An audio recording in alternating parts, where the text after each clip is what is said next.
Episode 402. Ang lihim ng siyam na mata.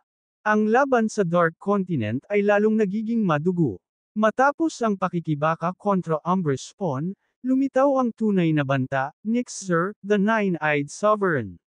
Ngunit higit pa sa kapangyarihan, isa sa mga hunter o troop ang maaaring maging katawan ng halimaw. Sino ang mapipili? Samahan niyo ako sa kwentong ito mga ka-anime, pagkatapos nitong isang intro.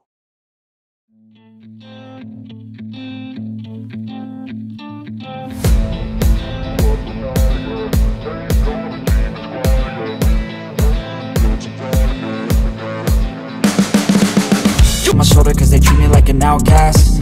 I ain't gonna take. Muling ipinakita ang laban sa Umber Beast, at ang tagumpay ni Gon, Kahlua, at Reyna. Ngunit agad ring binalikan ang huling eksena. Ang silhouette ng mas malaking nilalang na may siyam na nagliliwanag na mata, ang lihim na nagmamasid sa kanila, mula sa dilim ng Dark Continent. Habang nagpapahinga ang grupo, lumabas sa komunikasyon si Chairman Shido.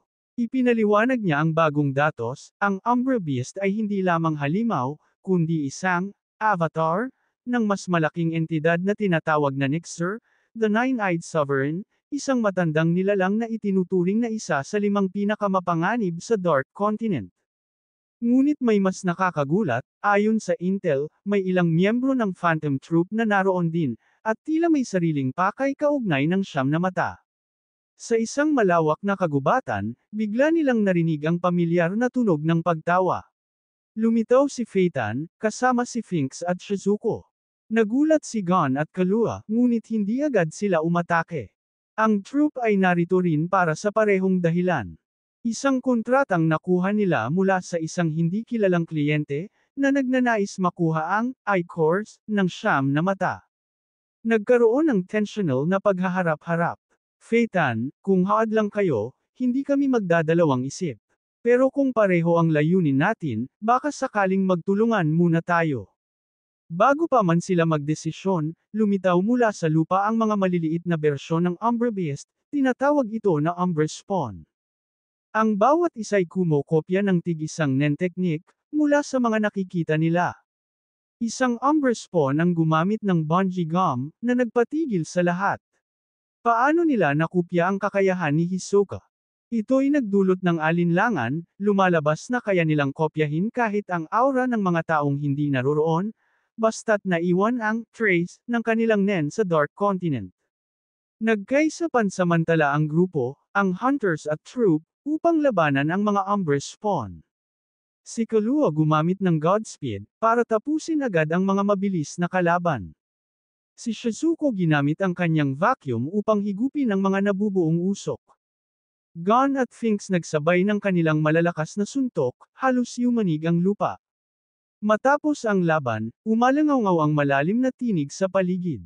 Ang langit ay nagdilim, at lumitaw ang isang higanteng anyo, si Nyxur, may siyam na matang nakasisilaw, nakatingin sa kanila mula sa kalangitan. Sa isang iglap, nakaramdam sila ng matinding presyon ng aura, mas mabigat pa kaysa kay Meruem. Habang si Gon naman ay halos mawala ng malay, dahil sa tindi ng tinamong pinsala. Naramdaman ni Kahlua hindi kaya ng kanyang katawan ang bigat ng enerhiya. Maging si Phaeton at Finks ay nagulat na rin, dahil ang nilalang na ito, ay lampas sa kanilang inaasahan. Ngunit bago sila tuluyang masupil, biglang gumana ang anino ni Reyna.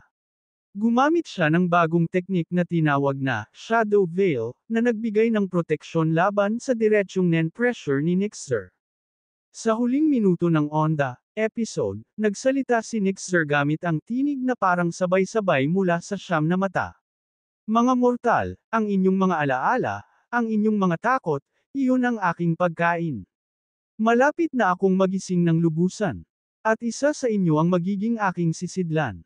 Nagpakita ng montage kung saan isa-isa niyang tinitignan ang mga kasali, Gon, Kahlua, Reyna, Phaeton, Finks, Shizuko, parang pinipili kung sino ang aangkinin.